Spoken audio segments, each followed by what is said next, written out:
You're listening to SM Media.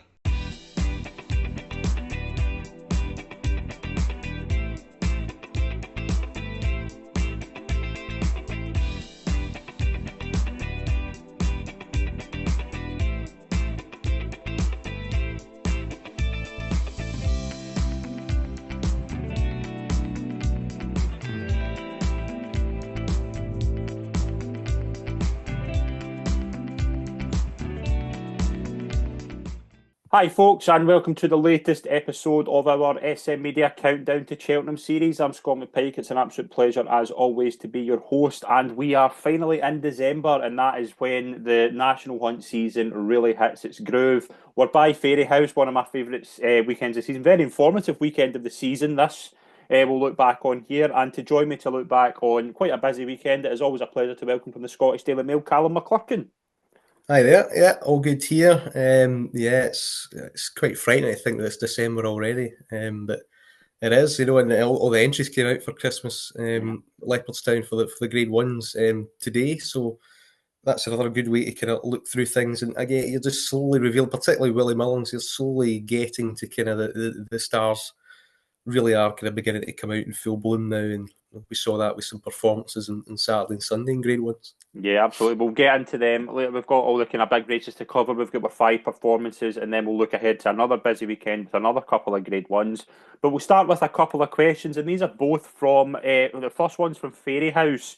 Callum, what is your forgiveness like on the likes of Willie Defwelly and Firefox, both beaten, but did they impress? I don't think they impressed, but I mean, I think there's probably excuses for them to be beaten. First of all, just a general point about Fairyhouse on Sunday, the pace on the races were pretty bizarre. They either went too fast or way too slow. And the Willie Who race, he went far too fast. I think he could track the pace. It was, the one in front didn't settle, and Willie Hoy sit there in second, and it's probably folded a bit too soon. He probably wants it softer. He's probably a Winter Triumph hurdle horse. He's jumped out to his left. He probably wants a stiffer track. And tactically, I think it didn't go right for him. It's too close to hot pace, and he's just been done by one that was probably not off out the back. Looked like a kind of Boodle's long-term prospect. It looked like Lark in the Morning Mark II, because the first time that horse was out, it was way out the back. And this time, the pace collapsed and there just wasn't enough runners to smuggle him anywhere. That was the thing. So that horse was the horse that beat Willie Defwelly was eighth in the race, that eighth or ninth in the race that and there was an eye-catching seventh or eighth as well that day. Bilbo one, who was fourth behind Willie Defwelly. Yeah. Remember, they were raving about that form. So I'm not sure. I do agree with you. I think he jumped a wee bit to his left. We've seen it before though with the Triumph winners, especially with Willie Mullins. Vauban get beat first time out. You can argue it was a better horse. A Pied Piper, that kind of line of form was there. And we kind of knew that was a decent line of form. Masborough was inexperienced first time out, came and won the Triumph. Lossiemouth, obviously, there was excuses. I remember even a few years before that, remember Ivanovic Gorbatov? Yes. Was written off completely. And it was the ground, and then it won at Cheltenham in good ground, and you're thinking it might just be that. He's now a backable price for the Triumph, although he wasn't a backable price at the start of the race. He's now went out and double in price. He's only been beat a length and a half. You can say he's jumping there. I'd rather back him at 12s and East India Dock at 6s at the moment, just because the Willie Mullins factor. That's kind of where I'm at with this race at the moment. Possibly the thing is with this specific example, Willie de Hoy, is that he's been punted in a fashion that, from his French form, that he's been made 1-4 favourite, and it's just naturally disappointing. Yeah. That's not what you'd expect. But I mean, there's kind of two ways. I mean, initially you'd look at that and go, well, that's not going to win the Triumph. Something's going to come out and be a lot better than that. But all this information, the build-up where people have looked in it, and he's been back to Corlin 85-61, all can't be completely wrong. So him getting beat first time out, Willie Mullins has admitted himself that I think his better horses are certainly needing the first run. Look at Ballyburn last season, things like that. He patently needed it. I don't think it's a bad thing he's been beaten, and I certainly don't think it is, because I think it just puts some common sense into the market. I mean, he was a ridiculous price beforehand. He was probably a bit too short for a horse but nobody knows anything serious about him. over here. You know, he's not jumped a hurdle over here. It's the first time now.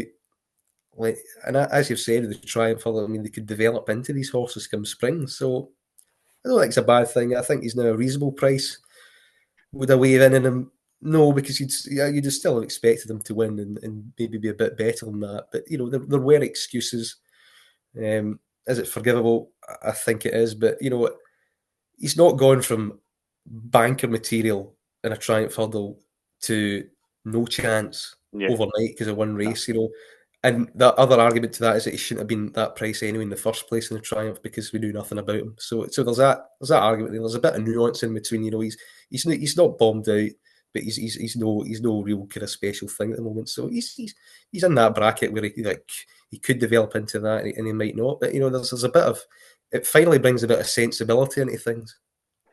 And in terms of the kind of Drymore, we'll cover the Drymore obviously when we look at the big races. But in terms of Firefox, like I think there's places offering 12s. I think I've seen 16s with Bet365. I think I do think there was excuses for Firefox. I thought he jumped really well, and again we'll cover it more in terms of the race later on. Let's just say we did get it right. Let's just say we're both quite happy with that. But in terms of Firefox, I think he does get short of room in that kind of the inside. Sam Ewing, I think, is quite unlucky. But I think the way the article's treating up, like shaping up, obviously we'll get more of a clue this weekend with the Henry VIII. But I don't think there's worse prices out there than 12-1 each way for Firefox because you might have a case that is he going to win these type of races, but his jumping will get him close. Yeah, and they just didn't really make proper use of him, did they? He's not really a quicker, he's a galloper. It didn't suit in that regard. He's still a bit disappointed he lost second at the line. I thought he'd maybe make more of a challenge than he did because the horse that did win the race, you wouldn't think he was a quicker, but you know he's just won it because of track position and dictated the race. Firefox smuggled inside. He jumps really well. He's pretty efficient. He just needs to be ridden a bit more forwardly and aggressively. You know, in a genuine Grade 1 with genuine pace, I think he'd probably be better. The flip side is that, you know, he's the one with the most potential and you'd expect a bit better than a kind of blanket finish than that. Last year's Supreme Form, is it working out well? Mystical Power hammered Saturday. Slidesteel beaten debut. Asian Master looks more of a stare. Things like that, you know. It might not be a great bunch, you know, in behind, you know, Ballyburn, really, 2 mile, 2.5 miles. You know, everyone knows Ballyburn. Ballyburn won a terrible Gallagher's, to be honest, and he then kind of fell in a little bit at Punchestown. So there is a question mark hanging over the novice hurdlers a little bit that are graduating. Hartwood's ran reasonably well with a line to that form, but you know it's not form that you get carried away with. But again, as you say, a true run race in a better conditions, he will improve. The other flip side of the article is he is the one that's 100% nailed on to run here. Ballyburn could go up and trip, Malmesbury could go up and trip. A good chance one of them might, because they might not face each other in the same race. Sergino looks to be now champion hurdle bound, said Arkle at the moment. So he's kind of out of it, and Slidesteel's ability to jump is certainly worse than Firefox at the moment. So yeah, and I mean, Luda's Sud looks quite attractive all of a sudden in that market, perhaps. But and then you've got the Henry VIII this weekend that will tell us probably a little bit more. But yeah, and if he's going to take his chance, you know, he's probably he might face one or two of them that are up there at the top of the market as well. But he's probably not going to be that price. So yeah, I mean, you could see it. I just think you'd like him to show maybe a bit more speed and class and change of gear in a race like that, and that's kind of why he's correctly priced out and drifted out. But you know, the two of them are certainly not absolutely out of it. That's the kind of thing. But they look reasonable each way players in a division that's yet to completely unfold yet. Into the next question before we look at the big races, and kind of going back to kind of this time last year where you put up a certain Hewitt to win the King George last year. Can you make a case for him to win it this year? He's 8-1 this year. Obviously, the trainer changed, the license change, and things like that. Is there a case that he could go and repeat? Well, I mean, there's always a chance, but you know, like 40-1 last time, and picked him up probably about maybe a couple of weeks before this stage of the season last season. You can make a case for him, he's been there, but there's this supplementary stage where you'd think there's a very strong chance that Fast or Slow is going to take his chance now. There's a good chance that at least one of Factify or Spillane Tower could go. So the form they've shown the John Durkin and the way they should progress on that would make things difficult. But I'm not going to lie, I said at the time, he did fall in that day and the pace collapsed, and there was 3 kind of 170 horses in Allaho, Brave Man's Game and Shishkin that you could pick holes at the time, and for whatever reasons, they did fluff their lines. Allaho didn't stay and probably wasn't fully fit and wasn't the horse that he was. Brave Man's Game likewise wasn't the horse that he was. They botched his preparation for it by running him twice instead of once. And Shishkin did something that Shishkin can do and then make a mistake and blow it. So and then that opened the door for Hewitt to come out from the back and win. Can he do it again? But he possibly could, but the change of licence. And he ran well enough at Down Royal, suggests that he's got the form in the book. So, but it needs to collapse again for it to happen. And there are some new players coming in. There's going to be some supplementary horses that are going to come in. There's going to be more than 6 runners. It looked like it was going to fall apart this time. It looks much more muddling and difficult, and he's at a price that he probably should be, about 8-1. So yeah, he can win it, but he's not one that I'm going to back at the moment anyway, or even back at all, because I think if Fast or Slow goes and runs there, I actually quietly think that's been the plan for him. I just think they forgot to enter him. Yeah, I think it's something like that. To be honest, because you get this kind of you get that first entry stage for the King George, and it is ridiculously early, and it's not really a race I tend to look at too much. So I can see why it's maybe slipped somebody's mind and decide to supplement. So I think somebody's going to come in and probably dominate it, and when they supplement it, it's normally a good sign of confidence. So yeah, he's got a chance. I love the horse. He's worked really well to get to that level, and he's stayed there, but he might be a bit vulnerable to kind of new horses coming in. If I'm not asking you what you would back for the King George at this time, and obviously we don't know what's going to run, but let's just say realistically, in your opinion, who is your predicted realistic winner of the King George at this point? Factify runs, he'll win, and if he doesn't, and Fast or Slow runs, I think he'll win. I think it's almost as simple as that. And yeah, likewise, if Spillane Tower's the one that supplements from Wild, he's probably got the winning chance. I mean, I'd be looking at the 3 that are being touted to be supplemented and say that's the 3 to focus on. We'll maybe cover that later on in the month. Let's move into the big races over this weekend. We will start at Newcastle on Saturday, where Sergino firmly put his hat into the champion hurdle mix, winning the fighting 5th. Callum, it's difficult to make it, obviously, with this, because you made a comment in your column with the Mail. You were very impressed with what Sergino did 2 out to the line. I thought he just travelled really smoothly into the race. You can argue, obviously, Mystical Power didn't fire. We'll get into that as well. They obviously flying the ointment is, do we think Sergino's going to go Christmas hurdle? Was Constitution Hill fit? If so, I don't see him running them both. He might still go over fences, but he's firmly put himself in the mix where he has a real chance in the champion hurdle if he goes there. This is the day he's entered the conversation. Arguably the day after, he might have been put back out of it again a little bit. That's a funny thing at how this sport works in relation to Cheltenham. Yeah, I mean, it was a good performance. I mean, the thing is, it's a massive. Mystical Power was beaten after 3 hurdles. I mean, that is a massive kind of question mark. Might not have mattered; they might have won anyway. But you're kind of deprived of that duel a little bit. So you have to pin down the form a little bit. He's beaten lump sum by 8 lengths, rated 141, and ground that lump sum probably doesn't like. That's a bit too quick for him. So you can't give it more than 151, 152 probably. But I mean, visually, like Lossiemouth, it's obvious the potential is greater than that. He can easily run. He looks capable of running to, high 150s at least. When asked a question, so you've got to factor that in. But like we did 2 out to the line, where he finally settled and then extended away and stamped his class on it. like you would and ran to the line pretty nicely, he would just pull out more, and the further he would go, he would win further.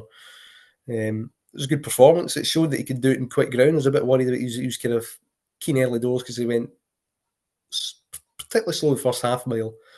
Keen early doors. He still jumps a little bit big. It's not his natural game. You can see why Dickie Henderson, the trainer's pretty keen to go chasing with him. Yeah. He does have that mould. And I think in a pretty strong champion hurdle era this year, I think he's going to lose lengths in the air. Okay. And that would concern me, particularly in quick ground, because he'd have to make it up the hill, and he could do that with his engine and things like that. But I think I think you get outpaced over the hill when they start really genuinely asking. So there's that general question about him. He's young enough to improve even further. And Kempton, Chris, was quick ground. That will be sharp. Newcastle's a stiff track. It's a galloping track. That's a test of speed. Kempton. I thought the best thing about it was the kind of way that the kind of, obviously it's a long run in. I thought that was the way he just kind of took that really well. I don't think you're going to do that in Kempton. That kind of long range in the street where he could just kind of gallop away. He's good enough to overcome that Kempton if need be. It might just be a bit sharp enough, but again, it's a useful test for him if they go that way. I still get the impression that trainer would rather see him as an Arkle horse. Yeah. And with the Donnellys having State Man, having an Amsterdam who's a bit of a sleeper coming into the equation as well. Do you want 3 in a champion hurdle when you don't really have much for anything else at the festival? In a way, I mean, he's an Arkle horse. You get Dance City, but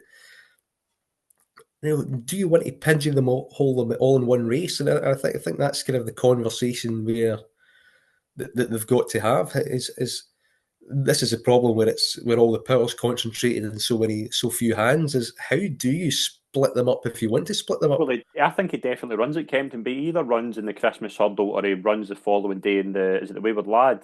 I think he either runs in one of those 2 races. It's on Henderson like to run in a graded race. Yeah, So I don't see what else he can run in though. Just go on a week beginner's chase and then find something in January or early February and then go. You could run in a beginner's chase and go to like something like a Pendle before going to an Arkle. There is just about enough time, but it's an unusual situation. We were talking about a pretty potential horse where we're kind of plan A is not being executed for him at all at any point really of arguably his career. Plan A would be trying it for him that didn't materialise. Yeah. Plan A this season would probably be going over fences straight away. It's not materialised. So this is the kind of start time in his career where he's beginning to come out of his shadow. Does he look like a champion hurdle winner to me? No. Okay. Is he an Arkle winner? I think he's got more chance of winning an Arkle than he does the champion hurdle even this season. And I think Nicky Henderson thinks that as well, deep down.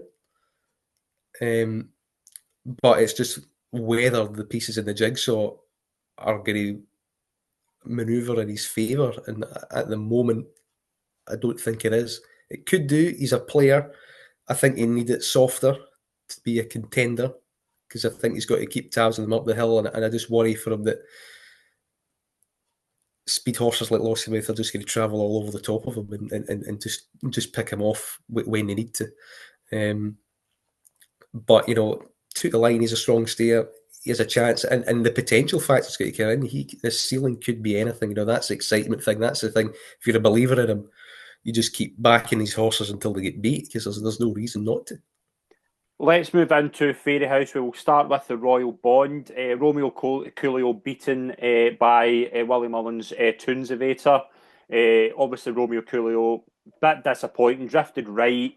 I thought he was probably going the best 2 out, and then just drifted right. And the Willie Mullins horse that was probably more kind of race fit won the race. I wouldn't completely give up on Romeo Coolio. I think the 4 Mullins horses in behind are all potential handicap jobs. It's just what one can you pick. I don't know if we get the Supreme winner in here, but it's probably not, I don't know what to really to make of this, to be honest. What was your kind of thoughts on the Royal Bond? I thought it was a bad race. I really did. I thought it was poor. You can see why this has been devoted to Grade 2. Romeo Coolio I thought should have been winning that fairly comfortably. He had a run under his belt at Down Royal. He's come there with every chance, and he's been mugged by a pretty exposed 138 horse that's just handled the ground a bit better and's got a bit more flat speed. The way he travelled the champion bumper defied expectation, but he just gives the impression he's a bit soft. And I think if this horse has got a chance as a Supreme, I think he's got to come fast and late, and come challenge really, really late. And you know, I was about to say he reminds me a bit like Abacadabra, but I don't think he's that classy.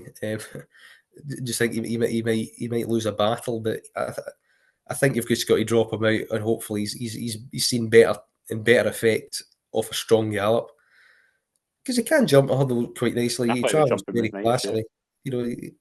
And he was the one that your eye was drawn to, but he was picked off, I thought, alarmingly easy by a horse, Willie Mullins, is not up there in the top. It's not. The only saving grace is how you can't categorically dismiss a form is that we haven't really seen anything in this Supreme market develop yet. I mean, Salvador Mundy's out there in splendid isolation as favourite. We've not seen him all season. He's had setbacks galore. He's entered in Christmas. Willie Mullins said that he might even miss that. You know, and he's 71 favourite for a Supreme, and he's a second season novice. This division was crying out for something. He thought Romeo Coolio looked it, and he might not be now. Well, obviously the winner can't go Supreme because I think his novice is up at the end of the month. Yeah, his novice status, ends, a bit like Hartwood did at the Drinmore and things like that. So there's that. I mean, could it be a county hurdle horse? You're looking at that now potentially because it is only 140 rated for. It wasn't good. And the other ones, Sia Sands, Bellocchio, they could possibly plot down the month, but with 5 runs to qualify these novices, you need to get going now. Yeah, no, I think that's it. I think it is well. Like the winner, I think the winner's kind of thrown in. To be honest, I don't think the winner's going to be like the best horse in this race by any stretch of the imagination. But I think the likes of Bellocchio's jumping let him down. Sia Sands kind of was too far back. Classic jockey fault there. Gotcha and Slime Peg, he jumped a bit to his left. Like there's things you can take from all the Mullins horses, but I'm more thinking about how can they get thrown into a potential. Romeo Coolio worked quite hard to get to Gotcha initially, and then he's kind of been worn down by one that's picked up near the end. And while that seems forgivable in context, and if Romeo Coolio challenged the latest, then you'd be looking at 7-1 Supreme. While there you've got you can maybe make the odd excuse. Maybe it was just one of those days in racing where it was funny result after funny result, and you can maybe be more forgiving. But out of the disappointing favourites all day, I think he was the most disappointing one where there was less excuse for everything else. Romeo Coolio has been entered at Christmas in the Champions Novice Hurdle. He's 5-1 for that in a market I've got here. I could see him again potentially. He could run well off a sprint pace if he wants in a more galloping track, a more conventional race. You might see a different horse in a better light. Who knows? Yeah, but I mean, there's looking at the market for that. Salvador Mundy leads the market at 5-2, and we've not even seen him. Like Blue Devassy's in there, and Ansi, I think it's pretty good. Redemption Day, we haven't seen him either over hurdle. So again, there's a few in here that I think could be quite interesting. But I'll be willing to. I wouldn't be like totally ruling out Romeo Coolio, but I also wouldn't be in a rush to back him at the moment. I would need to see him again and just to see how I think he might be a bit soft in the finish. But we'll see that next time out. Into the Drinmore, I've been waiting all weekend to get this out. Croak Park won, big call. That went exactly as I hoped it would. Went out to 22-1. Got in the line. One thing we will say, obviously, we've covered this with Firefox. There's a length between the first 4 in the market. So any one of these 4 horses could have won this race if just the luck had went their way. Croak Park, to me, on soft ground and a staying novice chase, I think, looking at kind of some of the targets coming up, like he might have kind of put himself out of a National Hunt chase. But to me, that would be the sort of thing. It'd be Irish National and soft ground or something like that would maybe be the race I would be looking at for him. I think this is his day in the sun in terms of like Grade ones. Grade ones, yeah. Yeah, I mean, I hope you get the SP because what we were talking I about got was SP. like It was tens, yeah. like tens, wasn't he, each way when Best odds before the race fell guaranteed. apart, and obviously nobody's fancying the day, and he said with the tiny saver on him that it wasn't worth its. Look at this race. I mean, they did 25 mile per hour splits I all the mean, way I'm around. just going to say one thing as well. Like, she could be anything. If she jumped better, she would have been in within what a length, 2 lengths as well. So this was like fairly She was still bunched there, in wasn't race. she? Yeah, You know, yeah, it was ridiculously slowly run, yes. farcical to be honest. Mm-hmm. Farcical that neither. If you're in Firefox or Hartwood, you're going, why are you giving this horse an uncontested lead? 25 mile per hour, 26 mile per hour splits at all points. You know, there was no challenge. It wasn't a race. It just a spectacle. It was a hack round and a sprint to the finish. Mm-hmm. You know, it was a ridiculous sight for a Grade One to have, and you know the form is absolutely terrible. It's muddling. It's not worth. It's almost impossible to kind of equate it going forward. Maybe the best way is Hart was a 3 mile. Should have went forward. Then he was my main one in it. I think backfire for we both had savers and Croak Park. That was the way we could attack it. And Yeah. I think you'd be horrified from start to finish if you're in Firefox and Hartwood the way it was developing. Mm-hmm. I certainly would. Hartwood's got to go front. You know, 3 mile chase, 155 rated, race fit, bang back, just go out, do it, make it a stamina test. And you know, if you're in the classy horse and race, you jump prominently, be handy, and you know, use it to your advantage. Just sit there and wait forever. And hope somebody comes back to you. And it was the same with Firefox. You get trapped in the inner a little bit more.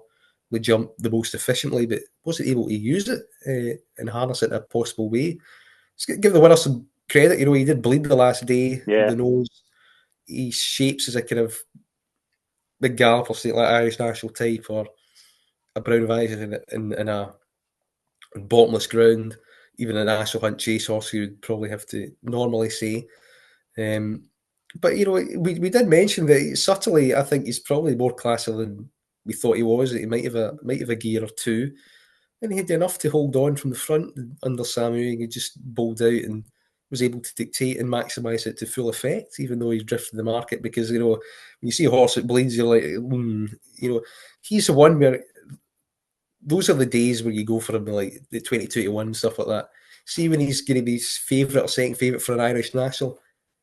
He's not going to don't. He's they go to the trenches with it. He's probably not going to make it, but you know, I think he's going to be one that's going to pop up at big prices in races, maybe like that you don't expect him to win, and tactically for reasons tactically unknown, he does pop up because he's right, and then things that you think that should be suitable for him, something will happen to him, you know, like that, you know. But he's definitely one to tread carefully with down the line, and he's probably an apt winner of that race because it's a race to tread carefully with down the line as well, because the pace they went was farcically slow. Yeah, I think you've covered it well there. I think Croak Park probably has had his day in the sun. He's probably covered himself with me. Like, he's one of those horses. I think I'll maybe look back in this maybe in years and go, that was a good winner. Into the Hatton's Grace. Now, Gordon Elliott's horses, like, there was talk all day about will Teahupoo actually run, and then they went with it. When the market was very, very informative here. When it was good ground, Lossiemouth was the one you looked at and thought, this is going to go her way. The best question to ask here is, have we seen the champion hurdle and the stairs hurdle winner in the same race this weekend? I think there's a strong chance that we have. You know, just everything that she does just uses class. Then that's her best performance. No. Mare's hurdle number wise is her best performance. So tell me why. Because Teahupoo is not ran anywhere near the level that he usually does because the conditions have gone against him, and it's a 4-runner race.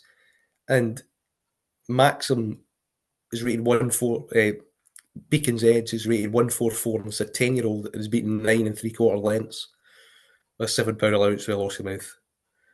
Now, to give Lossiemouth anything higher than 155, you'd have to give Beacon Edge back to his early 150s stage, really. He is not that horse. So, I mean, I think Lossiemouth without allowance, 158, but that's with that. But realistically, it's 151. I think T Hoopers ran a good £10 below his best. Okay. And easily. I mean, I'd expect that. I gave Sergino the same figures. The big figures and the big performances come in Christmas and spring. They do not come now. So Lossiemouth has got tons of potential and tons more to come fitness wise. T Hoopu, half 10, Gordon Elliott was thinking about pulling him out. And from then he just went out and out and out. And Lossiemouth comes in and in and in. And that just tells you the story of what's going to happen. They went slow again, which again doesn't suit Tia Hoopu. In the last 2 times he's come and won that race, he's come hard and fast on bottomless ground. That's what he wants over 2.5 miles. He didn't get that, and he's not performed his figure there at all. So that's how you rate it, and you rate these races around the third, like you did with Chiava with Sergino. Chiava's 138. He ran his race from the front. He had a solid effort, but he's an exposed horse. And we know what he's about, and that's how you put numbers on things.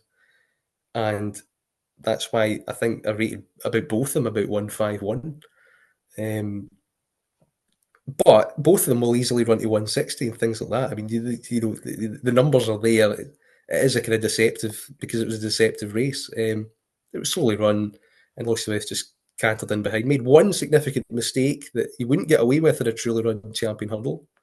I have to say, when you're going at proper speed and do that, that's going to knock you back further in a better race, and that would ask much more questions. So, but I mean, she's just come back hard back on it again and travelled up nicely and just extended away. And Christmas hurdle seems to be the plan next.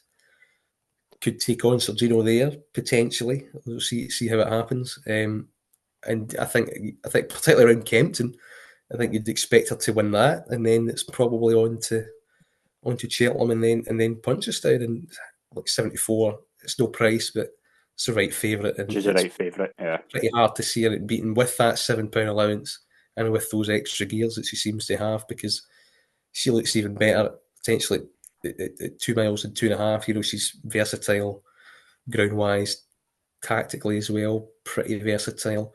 She wouldn't want to see too much daylight probably in a champion hurdle, but you're going to get grinders at front that are going to set it up for you usually pretty well. So yeah, she's going to be pretty hard to knock, but there are challenges there, and she promises to deliver a kind of a high figure, and I think that figure is likely to come at Cheltenham in March when she needs it. She hasn't done it yet, but she's got every ounce of potential to do so.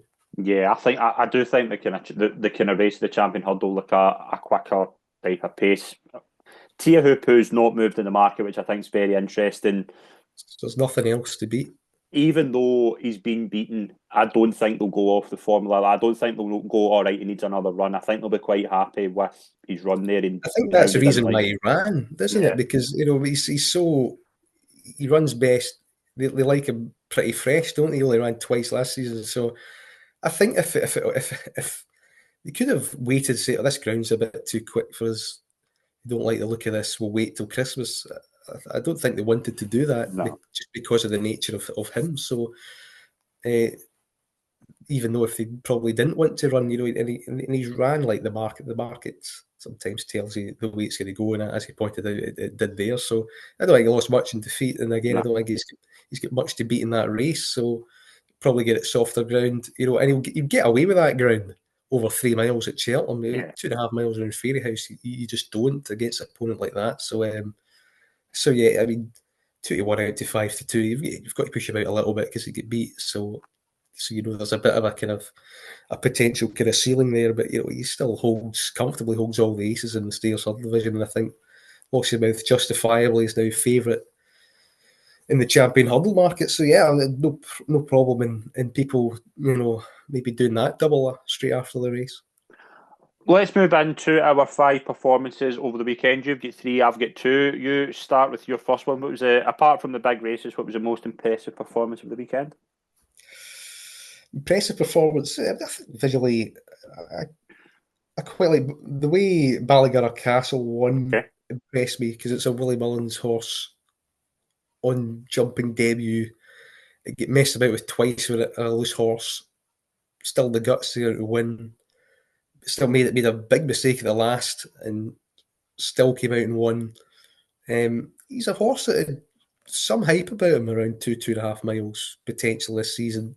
And then he kind of slipped under the radar a little bit, probably because he wasn't really a prominent bumper horse last season. He's maybe kind of not really grabbed the attention of quite a lot of people. But I was impressed with this. He attacked through it quite well. It was a main with plenty of depth in it.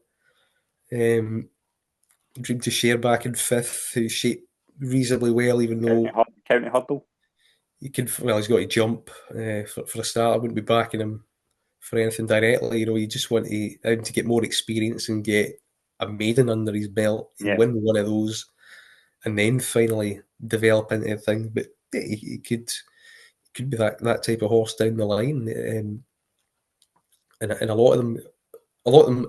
There was a lot of promising types here. I thought the 2 Henry horses looked pretty good as well. Like the 2 needed the running experience. There's been 3 or 4 of those kind of maidens in Ireland already, where he can take 3 or 4 at each race, and think, they're good ones for the future. I thought the winner was good here. I thought he was on top. There's bundles more to come, and he's another of Willie Mullins' battalion that they fling in probably around Christmas, New Year time, and just see where they're at. And I think he could take in Supreme Tunnels where I think the market. This would be an interesting thing when we're seeing all these kind of Christmas entries. If you see one that you like that's entered here by Willie Mullins or Gordon Elliott, who's got options in this race, you can really kind of maybe take a couple of flyers at the 2025 33 to 1 bracket against some of these at the top of the market, because I think there's reasons to be a bit kind of wary about what's going on there. So and I thought he was one to add to the list. I thought he was impressive. I thought there'd be a lot more to come from. He didn't win by like a street where you think, oh, is he going to back that up, or has he been deliberately forward? But he didn't lose like Billy De Hoy or some of these best horses that didn't underperform. But he still won, but it was still kind of just a starting point in a thing to a lot bigger and better things. So I quite liked him. I think he was the main one with spring potential that came to my mind. Okay, I'm going to go back to Wednesday for one here, and I'm going to go to Market Raisin. I don't think I'll go to Market Raisin very often this season. Marsh Wren in the listed Mares Chase I thought was very good. Very, very efficient jumper. 3rd last season in the Mares Chase behind Limerick Lace and Dino Blue, where I think she just got outpaced, to be honest. 2 classier horses came to the floor. But she looks an improver. She looks like she beat a decent horse in Apple Away, who we both liked last season. I just thought, again, of jumping, she looks as if she's going to be one of these horses. She might not be like Mares Chase winner, but I think she's a sort of race she can pick up these wee races, and I think she'll be a decent prospect for the kind of Mares Chase. She's about 16 to 1, but just in terms of her jumping, I think her jumping's very, very good. If the Mares Chase was to cut up like it potentially can, she's the sort of horse you would imagine her jumping could help kind of get her over that kind of thing. I think I thought it was a very, very nice performance. Good ride as well with Sean Bowen, I thought. Yeah, she's beaten 6 lengths in last festival, but being 3rd. But I mean, you only really need to be 140-ish to place in these kind of races, the Mares Chase, things like that. And there's a great listed Mares Chase programme around Britain all year, and it's tailor-made for her. And she's proven that she can go up and trip as well, because 2.5 miles, that was the question mark coming into this, is 3 miles. Is that going to be a bit of a test of pace for her? But she was fine at it. And she's got a bit of versatility about her, like all good mares have. They can very, very kind of like Pink Legend, like, where they're pretty effective in all trips and normally, honestly, runs to her mark. And mares like that, you can rack up, a lot of prize money, even at the highest level. And she might come up against mares with Grade 1 penalties that can bring her closer as well in that race. So yeah, I think she's she's a reasonable horse and showed signs of improvement there. Apple Away was maybe a little bit disappointing, but I think she wants further. I think she's kind of like this marathon kind of. I think she's like. I think Scottish National seems ideal, doesn't it, for her? You know, she might be better in the spring. The thing's more of a top target for her. Yeah, I think she just wants the longest trip possible these days. I think, but yeah, Marsred probably the best mares chaser in Britain at the moment. Definitely one of them. I mean, as a confirmed runner, can't really emulate. I mean, you're probably looking at third again, aren't you? At best. But you know, if there's a lot of runners, and she's just one of those horses that you could maybe keep in mind going, well, if it does fall apart, she's going to run. So at least you get a price where I think you'd be in that bracket like maybe 4 to 6 weeks beforehand where you see all the entries and go, well, what's actually going to run here? Yeah. And some people back horses that think, yeah, that could win, but, you know, are they really going to run? That's where you can maybe get a price in the horse that you can rely upon that will turn up and will run its race. So, yeah, it was a good performance. Absolutely. Who's your next impressive performance? I did mention Regent Stroll. Okay. This was very good. There is a suspicion and whiff of Denman about him. And 20-1 for a Turner's isn't bad because he's most likely Nicholls' number one. Most likely to go to Cheltenham. Do you think he goes to Cheltenham? That's a big doubt, isn't it? You know, with these horses that are very expensive and that he takes and he talks about going in the future, they tend to avoid Cheltenham that season and go to Aintree and then develop him as a chaser. That's the issue, and that's why that 20-1 is not 14-16-1, because I think it's there to tempt you to take it because they've priced in the fact that he might not go. Now, I think it might turn up to be a weak race and they will go anyway. And I think there'll be pressure to maybe take the chance anyway. And I think that the Supreme is so bad at the moment that he's not slow. No, he's not. They might chance it there. A bit of soft ground. So he could turn up there because he didn't look slow. You know, he made one notable mistake out. He's hard back on it and won quite easily. But he won as the market expected him to. The Warren Greatrix horse is okay. You know, sets a decent mark. It's probably the right second, but then it's a maiden hurdle that Nicky Henderson usually plunders quite often, and his 2 mile that he nominated for it, you know, took a massive walk at the market and ran shockingly, and that was a little bit disappointing because you were kind of hoping to see that maybe his good one's going to run here. So, but all of a sudden you've got a Supreme market where the favourite that's come out, Romeo Coolio, has ran poorly and beaten at odds on. You haven't seen anything of major significance from Mullins yet, and the one at the top of the market is a horse that screams to you that you should take on with the setbacks in Salvador Monday down the line. I mean, he's kind of one that's got a flash. Regent Show's got a flashier kind of pedigree and price tag, things like that, and then you've got the old adage of you've got to stay in a Supreme and you've got to quicken in a 2.5 mile race. Yeah. And the new line comes under that bracket as well. They could possibly go back. So I mean, it's a funny one because he did what the market entitled him to do, and he's not been cut dramatically because of that. But there is a serious horse there. It's just whether they go at all, and which way they go as well. So he's certainly an interesting one going forward. But like so many of these, it's very hard to know with any degree of confidence what the future holds. Yeah, I thought it was the way he made a mess of the two out, and he just got immediately back on the bridle and just saw like nothing had happened. Yeah, that's what I like as well. And again, the jockey wasn't even unorganised. You know, it was like, oh no, I'm not going to roll away at him. I'm just going to sit there and hopefully he's realised he's made a mistake, and that's it. And it kind of woke him up, and then he effortlessly sauntered away. So yeah, it was very encouraging to see. I really liked the performance of the new Lion, beating obviously Calavet and Vaux, who I'd mentioned previously.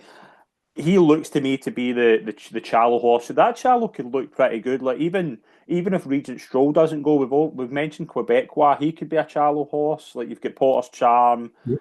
I don't know if Henderson will very much to throw at it, but I thought the new Lion, just the way he kind of took the race, I thought it was very, very good. Like, it's British form. We have to take it with a pinch of salt, especially come March. But in terms of kind of novice performance so far this season, I think the new line's put in probably the best. Yeah, I think he's up there. Backed up last day, which looked pretty smart. The forward horse. Just after he jumped the last, I thought he might extend away a little bit better than he did. He'd maybe win by further, but I don't think Harry Sealer was asking him overly. I think he's just keeping his work to hold off a kind of an out-and-out stare in second. That, could be one of those kind of Albert Bartlett types if you hammer enough experience into him. I thought it was good. Change of gear was impressive enough. And he seems to be another one that target the Chalo. And that's shaping up to be a hot race. As you say, Quebec comes out this week.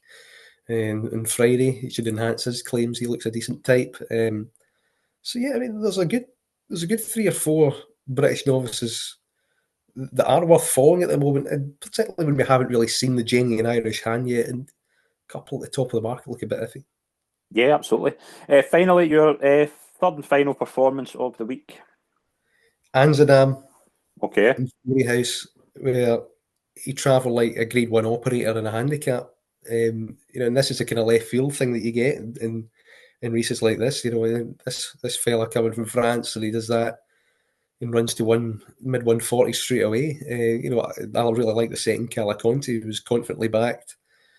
And she appeared to run a race. No answers, but he was tanking. He was pulling a cart at almost every stage. There was not one point where he looked beat. No. And for a Willie Mullins first time out, he was oddly strong in the market as well. It's just the way he travelled on the outside. As Loom Large said, I'll win this whenever I want to win it, in whatever style. And he hammered through the line, and he took an absolute age to pull up. And it's a serious horse down the line. He's got a future. And put it this way, price-wise, I would rather be on him than Sergino for a champion hurdle. Okay. I think he's got a hell of a along with Burdett Road as 2 major kind of sleepers from that company. Right, potential wise and rating wise, they've got a bit to go. That's mid 140 stuff, but it's there to see. Particularly with him, the ways, and he just looks better and better company, and you just imagine him doing it again.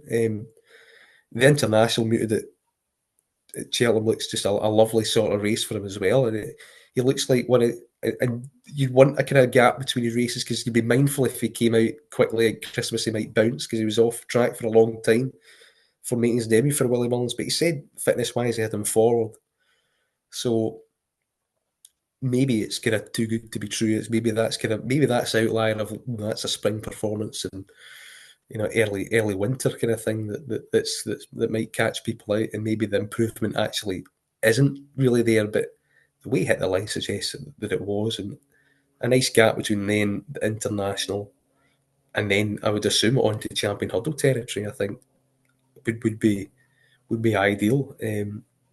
He looks eminently capable of making it in Grade 1 company, and the way the trainers will actually lyrical out him afterwards. I know sometimes he does it all the time, and beware of taking trainer quotes as pure gospel, and that there is a twinkle in the eye there that they know they've got something with significant potential at this level, and he does look like a champion hurdle the way he did that. He's entitled to do it.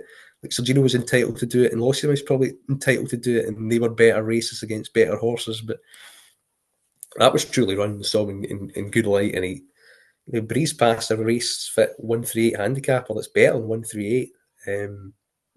It was a very pound for pound performance wise. It was right up there for me. So yeah, he's a lively sleeper in top 2 mile graded hurdles. Yeah, and he's beat some good horses as well. Calaconte, Bottle of Secret, Give Me Five have all showed decent form over the past year or so. So again, first time out, he's shown it as well. I think he was meant to run in the Triumph last year, and I think they just never got him out. I think he was highly thought of last season. I remember a stable tour. Again, that's the kind of thing. It's the same colours as Salvador Mundi. It's that kind of exact same type of horse. So maybe Salvador Mundy for the Supreme could be very, very good because he's that level as well. Yeah. So that's the kind of thing that you've got to kind of factor in and later on down the line and where they all kind of slot in. But yeah, I mean, it was just such a striking performance. Yeah, absolutely. Just some of the other horses that we'd obviously seen over the weekend as well. Jukebox Man, I thought was very, very good. It's probably laid down a marker in the 3 mile division. Caldwell Potter, again, you can argue what he's beaten, but I thought he was quite aggressive at his fences and looks, again, probably going to, I don't know if Cottle stars in the region, but he looks to have some pace. And in Perry Pass, obviously, that race was probably marred by the awful situation with the horse that passed away and Jack Kennedy's broken leg. Again, just absolutely no luck he's getting. But we've seen a lot of performances this week. You certainly have, yeah. Jukebox Man was really good. Again, Ben Pollen was kind of alluding that he's like more of a Turners type. Obviously, that race is gone, so. But yeah, 3 miles is obvious way to go. You know, he jumped very exuberantly. Ben Pollen's first time out tend to need it. He took a blow at the last. Maybe that's why he got tired down running a little bit at Newbury, and Masaccio get closer than maybe it once looked lightly at the back of the last. So there, I think he's a good horse. The race might have fallen behind a little bit. It did fall apart. You know, Captain Teague, he's a horse that I think's got his issues, particularly wind related. I think that's got to be taken into account a little bit. But you know, Jukebox Man, he's going to come forward, and he's going to be a better chaser in time than he was a hurdler. I think he overachieved being second in the Bartlett in a race that he probably should have won. To be honest, and he's definitely a player. And top 3 by races, and the Cato Star looks a logical place to go for him now, given what the programme looks like. Strong Leader did win, you know, in that Grade 2 long distance hurdle, which the forerunner race where Langer, better in the spring Dan, as he should be called, stunk out the market. And I think the market was very, very informative there. Even when Morale was coming into a shorter price. I mean, that's on Wednesday. I said I back Morale each way, and you know, you're getting 3 places for a forerunner race on the day. I couldn't believe it went down to 4. I was pretty confident he would run to his mark because he don't protect marks that far out in Cheltenham for Per Tom's usually, even though I'm aware of the irony in it with a horse that he beats. But yeah, he had to do it. I mean, Strong. This is the misleading thing about ratings is that I gave Strong Leader a 151. The same raw rating, the figure as it's Lossiemouth Sergino, but that's because you know at least a market rival Mon Morale. I was pretty confident he can rate the race through him, and he's 144, and I was pretty confident he's a bit better than that. And they tried to nick it with him, and his reappearance fit. He's just pulled out more on the line. He's got a bit of class about him, but he's still £10 inferior to Yahupu, and he's not been around Cheltenham in his puff, and the connections aren't convinced. The undulating tracks are for him, so he'd even have to. And he's going to go to the Cleve, isn't he, beforehand? So as a kind of test whether he can actually handle the track more than anything else. So yeah, he is obvious danger at the moment, all known danger anyway. Yeah, and I don't think he's really a serious one, but you know, at Aintree and flat tracks like that, he's pretty good, and he proved that it wasn't a fluke at Aintree. You know, he did prove that he's at least a kind of mid 155 horse, I think, down the line. So that was reasonably good to see him win that. And the Perry Pass was decent enough. He's a high class horse, 160 rated hurdler. It's just again, he probably might be a bit tripless coming round Cheltenham. Yeah, I think that Fairyhouse race is where he's going. That might be the issue. Yeah, he could go there, and he might not be the only one that goes there, or wait for entry and things like that.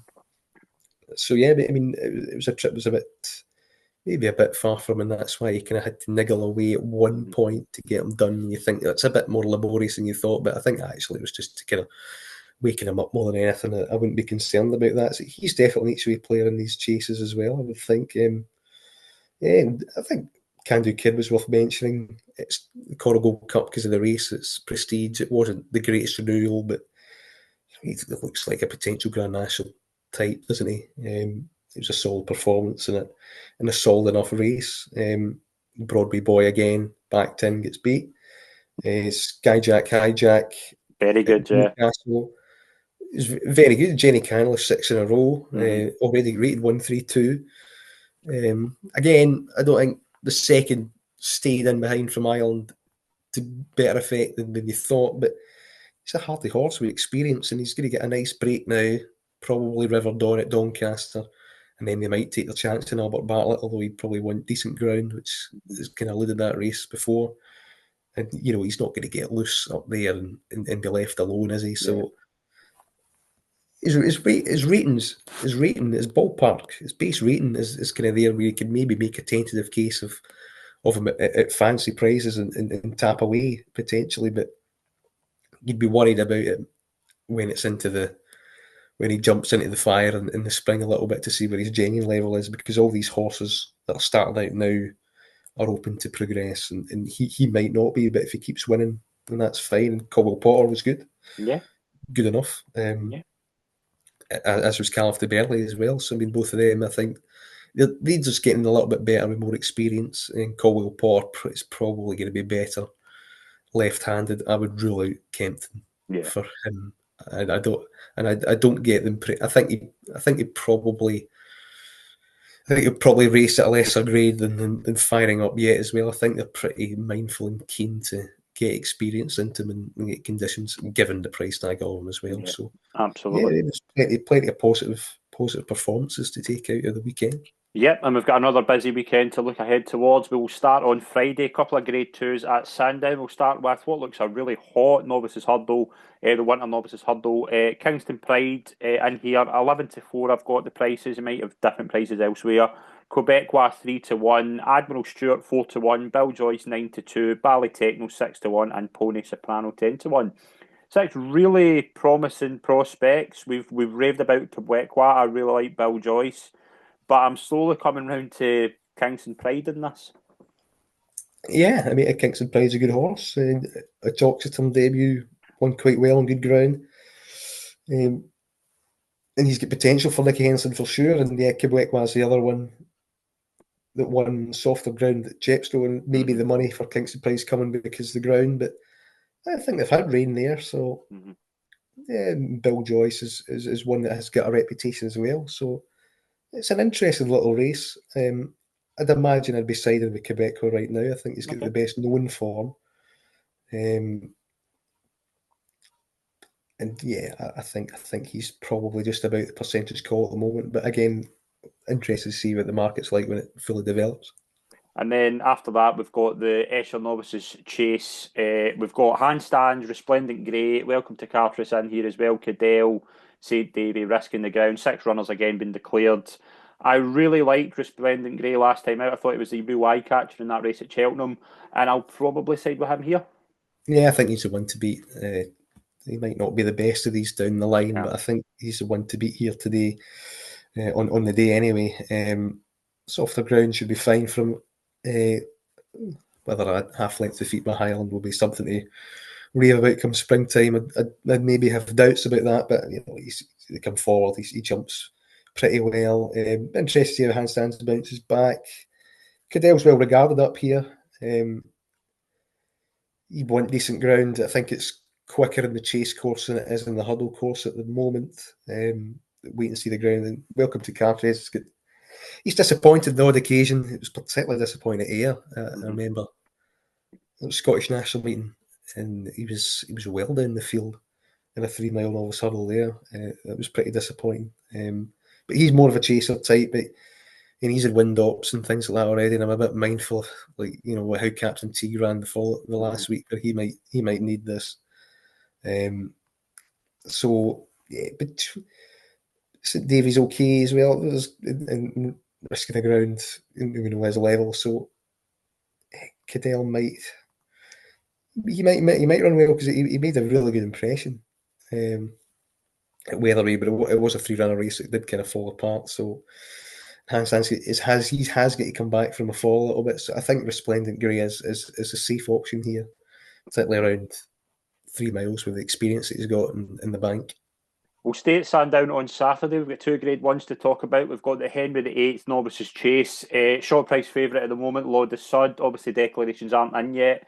But Lord of Sud is 8 to 15. Interesting if down memory lane does come over for this, 3 to 1. Rubo, I think that's his first shot over fences. You get Touch Me Not for Gordon Elliott as well. I don't think he'll run both these horses. And so Icon and Jordan's. Lord of Sud was very impressive at Cheltenham. Looks good here, do you think? Yeah, I think he'd win. I even think he'll win if down memory lane runs, because I think that's what he wants, because down memory lane's going to go front and set it up for him, probably.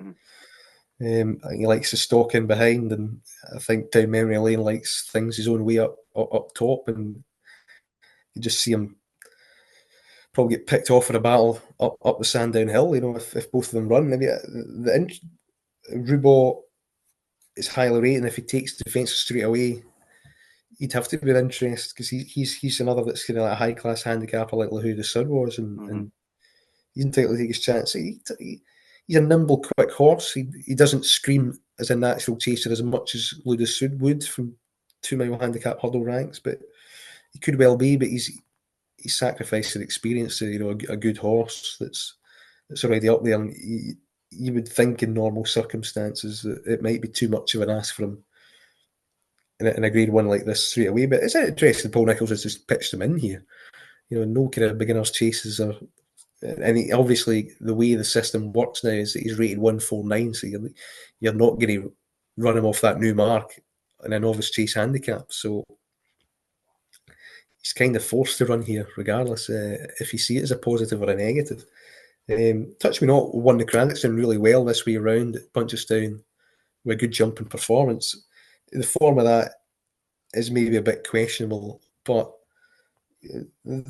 I think he's more interesting to my eye than down memory lane is, a little bit. But it's hard to ignore the favourite here. I think he's progressive, and I think he's got a decent chance and a decent each way chance in an Arkle at the moment. So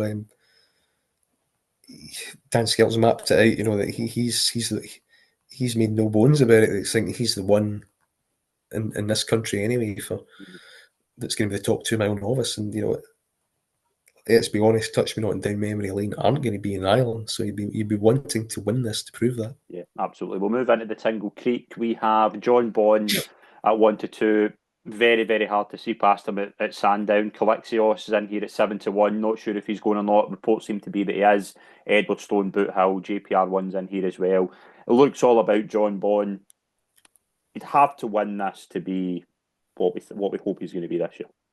Yeah, it's 4 from 4 from Sandown or 5 for 5. And he acts around here better than he does at Cheltenham, and he's got a run. He's got a run under his belt as well, where he jumped really well. Maybe didn't see it out fully up the straight that you want, but you'd imagine that's because Nicky Henderson's left a lot to go with for a long season. So I think he's the right price here. I expect him to win. I think they've got the right second favourite in Calixios, because Henry de Bromhead's planning to run.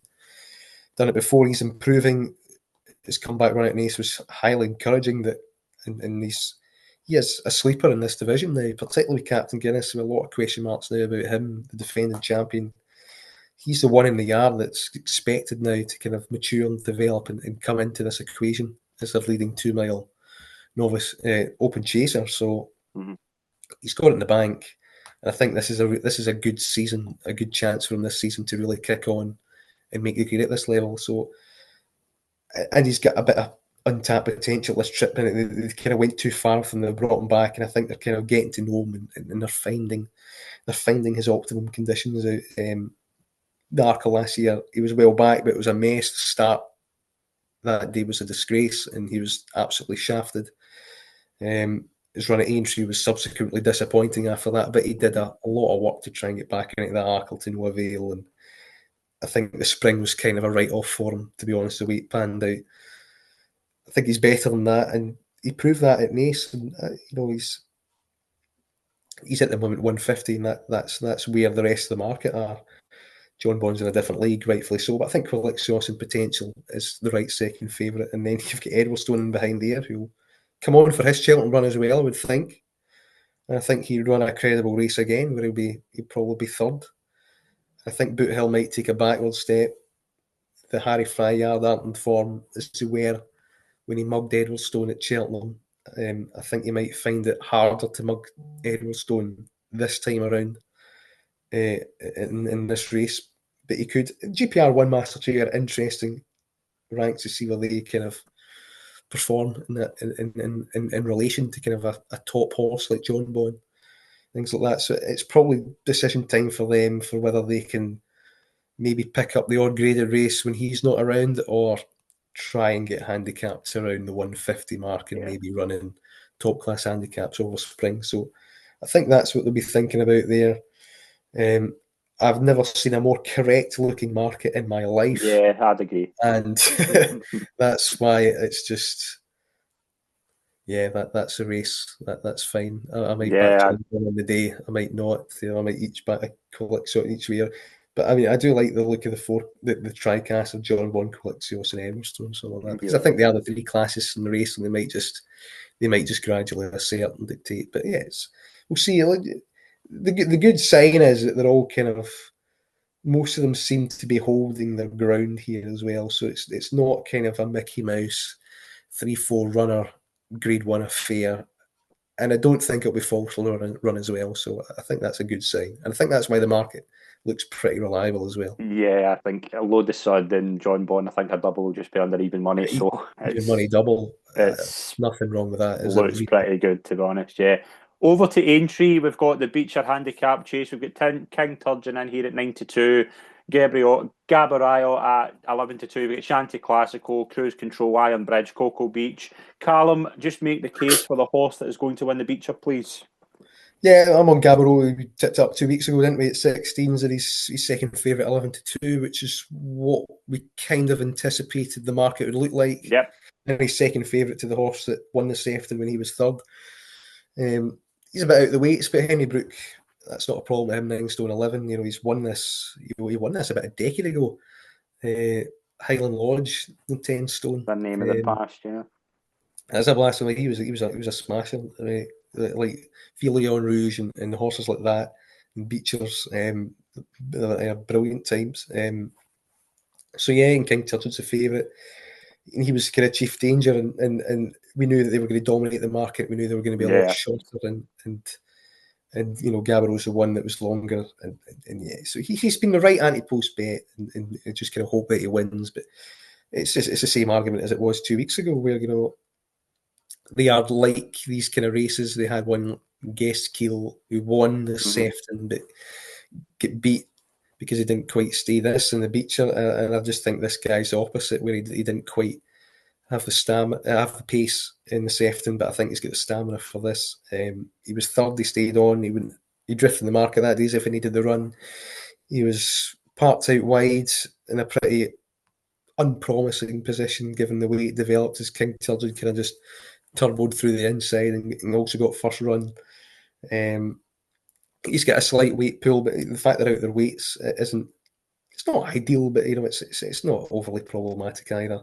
He's got a slight weight pull with David Pipe's horse, who, you know, is young and does have massive potential, but you know, the yard, they can be in and out. They sometimes don't back things up, and Gabriel is weighted to kind of try and reverse the placings, and that's why they're close in the market.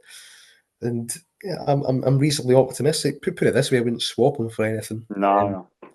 Chianti Classico is a high class horse, you know, that 157 could carry weights, has defied that, you know, as a sort of ask.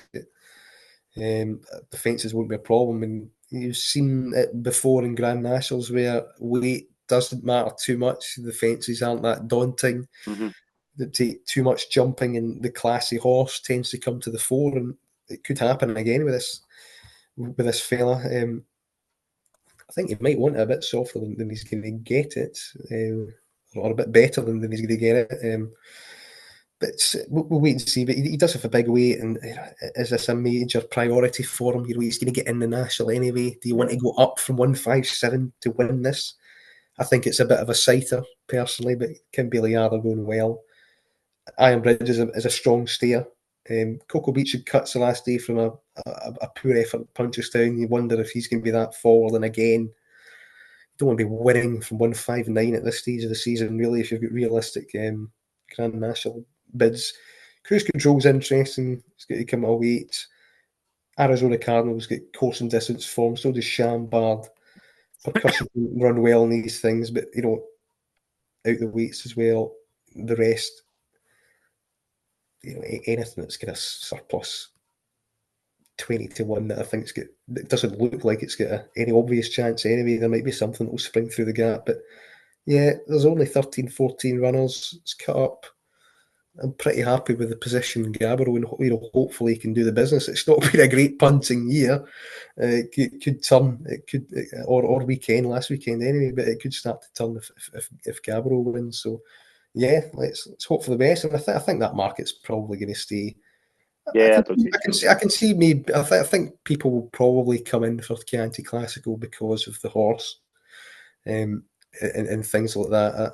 And maybe Cocoa Beach as well. I think they might tighten up, but I think the market looks relatively right, and it was one that could be predicted from a couple of weeks out. So got a decent price, and hopefully it can run accordingly. Yeah, and I'm just wishing all the best with it, because I think it'd be great if it was to come in. I don't really have much of a view on it. I'm just going to hope Gabriel wins for you. Moving into Sunday, we'll start Huntingdon. Actually, the Peterborough Chase. Actually, that completely slipped my radar. Talk about a market that is correct. Protected at 6-4. Jenny's Destiny 3-1. Jello 4s. Galo 5s. Nickelback 8. You've got Manila Drama. Soul Icon. I don't really know what to make of this, to be honest. I Protected at should win if he's okay after his run. I thought his run last time out was actually pretty fine. Jenny's Destiny was pretty poor last time out. Jello, we obviously were thinking we were going to see Ascot, didn't turn up. Obviously ran at Exeter behind JPR1. Protected at should probably just win this if he's okay, to be honest. He does, yeah. But again, he did show next to nothing until Cheltenham came round, really. And I do wonder, is this how much has this been a target for him at the moment? He did run 6-15. It was a credible run. He's a class act off a big weight, and I imagine that will come off for a minute. If he runs to what we know he can do, he will win this. Jimmy's Destiny, I thought, ran well to a point and then blew up. Yeah. Pulled up. This isn't an obvious easy comeback. Huntingdon for him around here, I wouldn't associate that as a good fit. He could come back and run quite well. I'm not sure.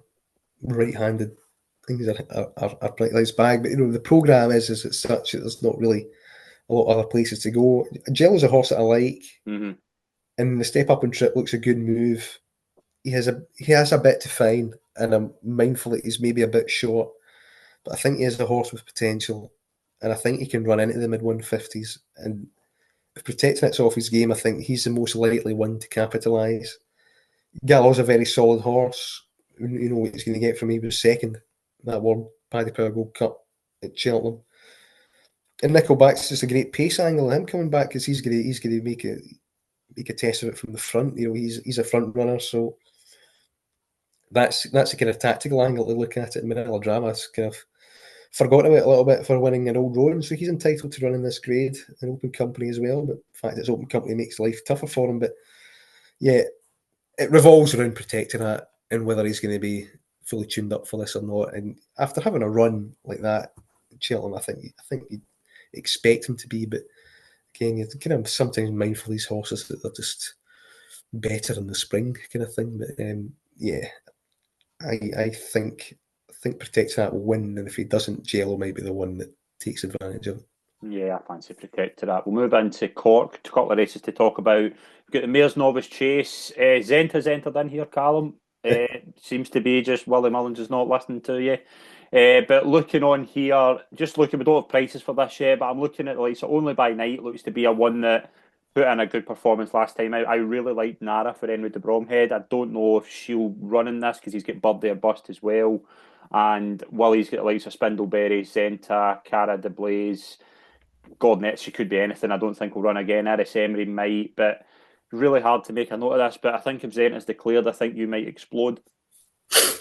No, I mean, it's just wrong, you know. I mean, it's all puts it down to, you know, if this was in any other yard, in any other owner, you know, she'd be a stable star, and she'd be pointed at the Mayor's Hurdle, and she'd be a 16, 20 to 1 chance. She's just a little bit forgotten about, and I mean, we've seen this movie play out before. She cannot jump a fence at the Yeah. moment, and they're persisting with it.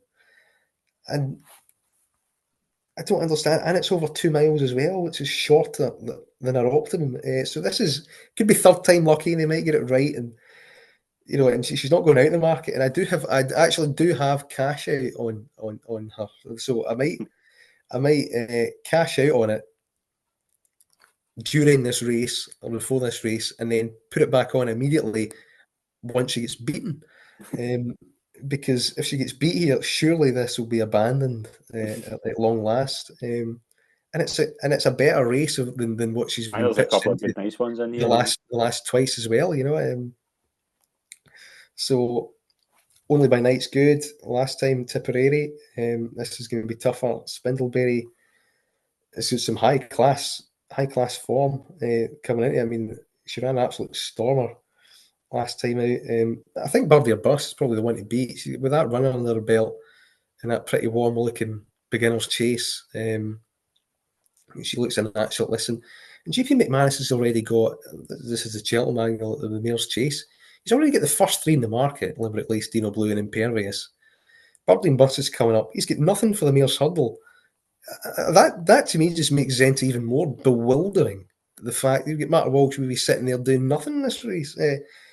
Grade 1, I mean, I'm not wrong about it. I'm convinced I'm right about it. I mean, you can put Willie Mullins and GP McManus right Especially when she's won a Grade 1 over hurdles as well. And you can argue the form of that race, but she ran really well in the county hurdle to absurd to then frank that form over the flat, and that was a speed test, and she was up front, and then she was battling on again, and she needs further improve. You know, you can put GP McManus, Frank Berry, and all this. You know, you're just not. You've got too many good horses for your own good here, and you're forgetting what you should be doing with this one. I think it's an obvious race plan thing, but you know they're trying to make their offences. You know, and your Triumph Hurdle horses are tend to be bought for that kind of thing. But the last twice didn't glean much encouragement, and I don't really see why it will again here, particularly when it's in a better race. But you know, she might just need time, and it might all come together.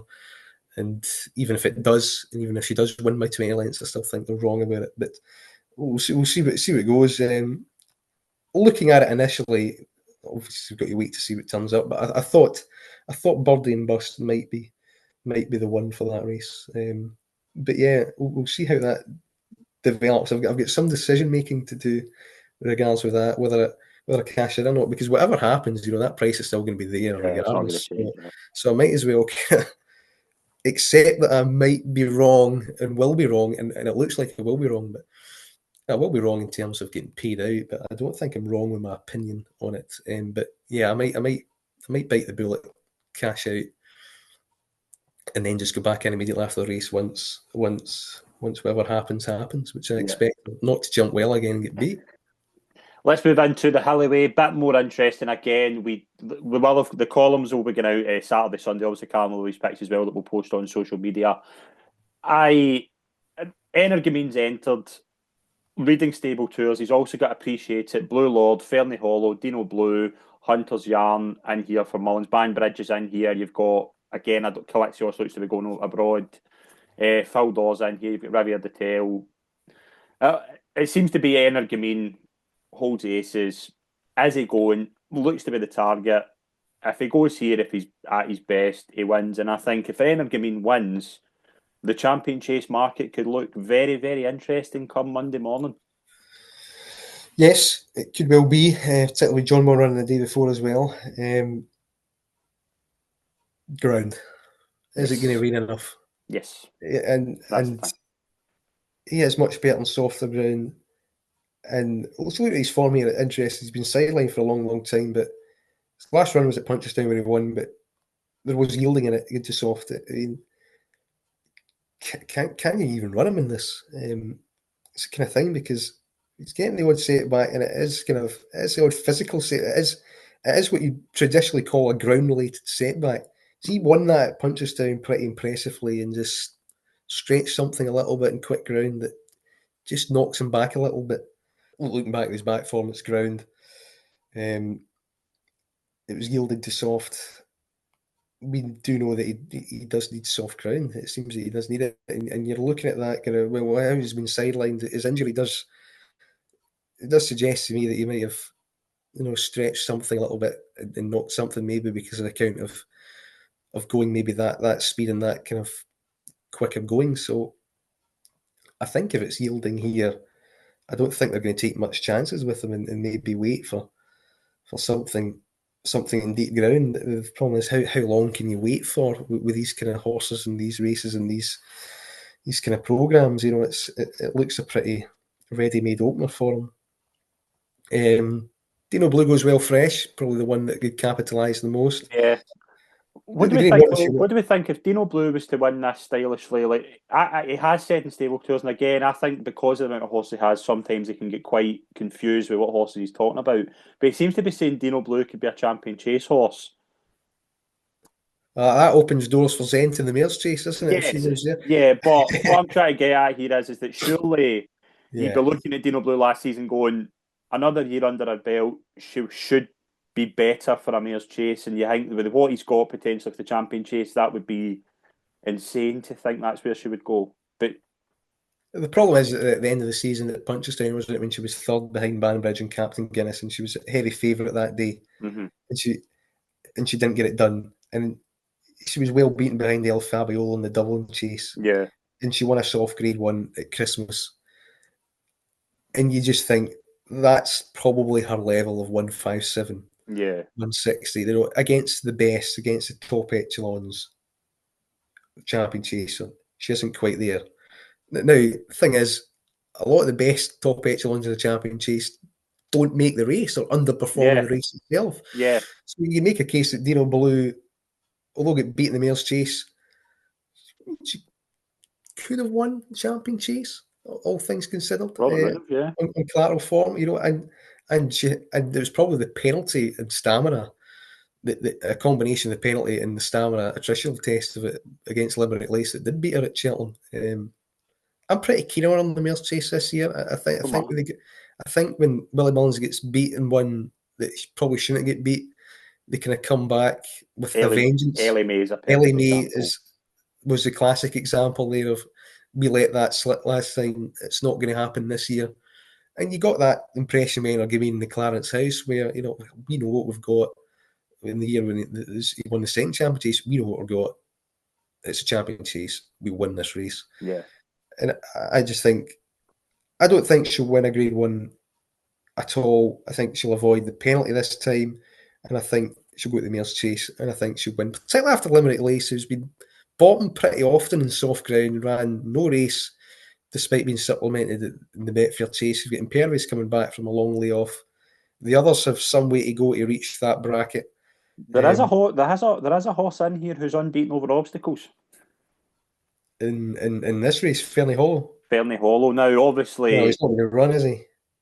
Where are we at with Fernie Hollow? Because I don't really, I didn't see much about him in the. I think there was a comment in the stable tours about him. He's difficult to train, and again, but, I mean, would you run him in ground like this? No. To start off, I think it's just another kind of entry that won't be taken up. They need to find a conditions race for him, and the problem is, like last year, they're all at the middle end of February, and it rules you out of very soft ground, spring festivals. So that's the issue for it. He found a cracking opportunity in Nice. Well, bad ground, 2 miles, all the talents in there, but he's 9 now as well, and he's 9 and unbeaten with one of the most on off career. Biggest what-if horses, I think. Right? One of the biggest what-if horses I think we'll think about in the next kind of 5 years. What that horse could have potentially done if fitness was on his side. Still could maybe.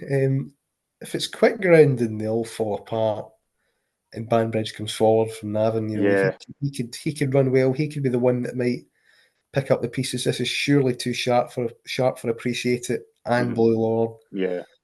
Uh, Phil Dorr. Phil Dorr might as well run everywhere now with the price tag he's got. Again, didn't have much of a race at Thurles, and The that looks like fascinating one here is actually Hunter's Yarn.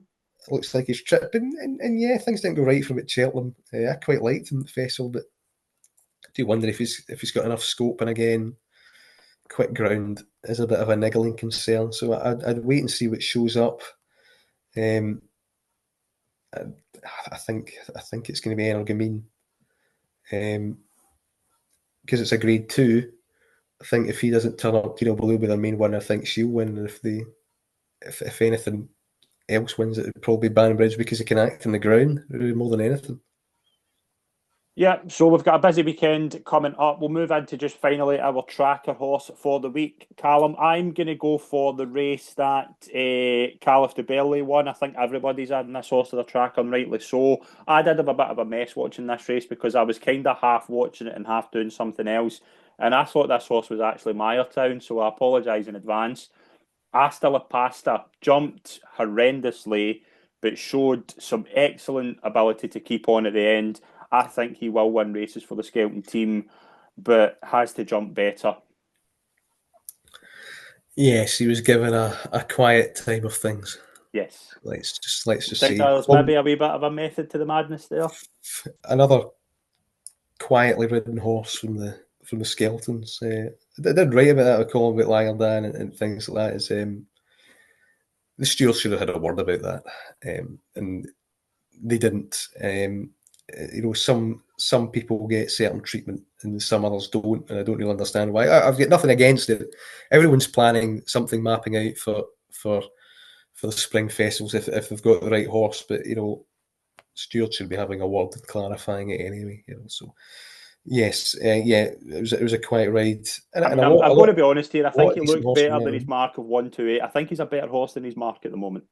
Yeah, I think he definitely is. He's shaping up for something, isn't it?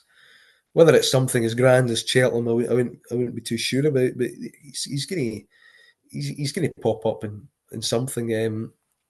Mayertown is a horse I really like and ran well enough from the front to a point, and then just get left behind because he's not a 2 miler. He's going to be a 3 mile on soft ground in time. But the way he raced with enthusiasm was very hoisting. You're like, you give him time, he'll go through the grades, and he's one to track in your own right as well because he's going to win races this season when conditions are right for him. Yeah. No, both tracker horses from the same race. Mine's is. You got another one? My actual tracker horse was in the water side. Okay, I thought maybe, I was actually very intrigued. I thought he ran quite well, obviously. His wind issues have been a thing, but I think he actually ran quite credible here. Well, I think he was awash with sweat at the start, and I think he's going to run absolutely no race in this intermediate kind of hurdle at Newbury. He still ran well from the front, beating 7 lengths. He only headed 3 out, kept galloping on to Impossitoire, Gardaboon, who are both well ahead of the handicapper. Yeah. Let's be honest. I mean, he has had his issues. Headgear kind of straightened him out a little bit, but he ran pretty well after going obviously too quick, and he was reasonably well backed as well at 4s, which is unusual for a Nichols horse after a 232-day break. But he ran well into 4-1. I'm interested to see what the plan is because long term it will be chasing, but I wonder if there looks like mileage in the mark after getting that freshness out of him, and I think he could be a perfect candidate for the Lanzarote handicap at Kempton. I think that's his race, where he jumped quite sharply out in front, and at Kempton or further you need to do that, and it can go to a lot of prominent racers there. The yard won that with Red Risk, who didn't look well handicapped, and then he followed up in Lanzarote as well. And it's a race that normally does go from Newbury there to the Lanzarote, and I wonder if he's the same because he ran really well at Aintree over 2.5 or soft ground again from the front in the handicap that Katira won and Jangleby was second. And that's pretty high class spring for as well. And again, he's hooded. He can get jiggy at the start, but going out in front, these kind of stiff tracks at finish at Aintree, Newbury, you're going to get caught. At Kempton, sometimes you don't. Sometimes you just gallop on from front and they just keep going. They just keep rolling along in the sharp track. He's one to note if they stick it, because they can't be sticking this. So after the entry, you'd think, well, he'll go fencing. But, I think Paul Nicholls will get a few for that. And it's interesting he's been kept back a little bit. He might go over fences after that, but I hope he doesn't, because I think there is a race in him, and I think the Lanzarote Kempton could be the one. So once anti-post markets come out for that, I'll be interested to see what price they open up with him, if they enter him, of course. Yeah, there was another horse that, again, I wanted to touch on. I'm not saying add him to the tracker or anything like that. I just thought it was a really, really perplexing ride. It was either a perplexing ride or there's a plan there, and it was Jericho de Repine. Like, he's a nutcase. He is an absolute nutcase. You saw it saddling away. I can say it's out of character for him. It probably isn't. Saddling.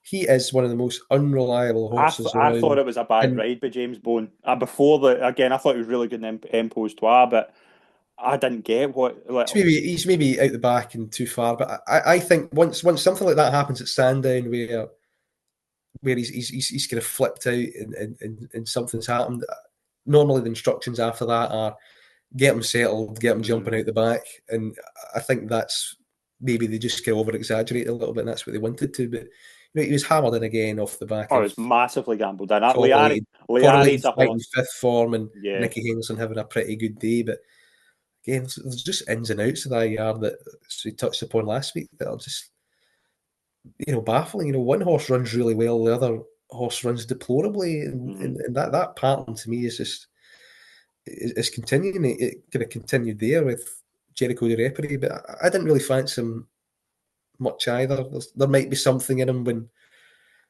I think he's the sort of horse you're mentioning in that case. I do go along with that. I could see him winning something when we've completely ruled him out. That's where I'm at here. It could well be. It could well be. I mean, he might develop into a Coral Cup kind of type candidate where he actually wants a trip. He slowly kind of staying on there. He can actually wants to be left alone out the back, and then he picks up a little bit when he passes horses. He's been dropped £1 for that race. He's 134 now. He had to be. I mean, there was no reason to put him up for anything. He's just maybe a bit temperamental, and maybe quirks. Maybe actually getting race into him is maybe a good sign. And sometimes Nicky Henderson, he's very overprotective with his horses, and sometimes you've got to bite the bullet and say, we can't just cherry pick races for these types of horses that we think highly of. Sometimes you've just got to get the experience in them and run them. They can't all have positive experiences all the time. So he had a bad one at Sandown over fences. Going, let's just go handicapping this season. And I think he might. He's showing signs that he might want 2.5 miles or something. But there's something.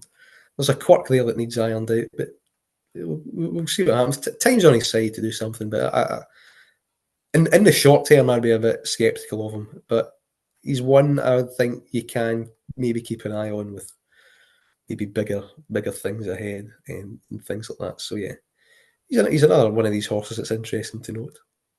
We will wrap up there, Callum. Absolute pleasure as always, mate. We'll be back next week. Yeah, again next week, and another step closer to all the Christmas and New Year racing as well. Yep, absolutely. We've got obviously the grade ones we'll cover next week. Thank you very much, folks. As I say, the column will be out Saturday and Sunday. We've got good racing at Kelso as well that'll be covered. And Callum's obviously gets pics on his social media. You can follow Callum on Twitter as well. We'll share that on our social media. Thanks very much, folks. We'll catch you all soon.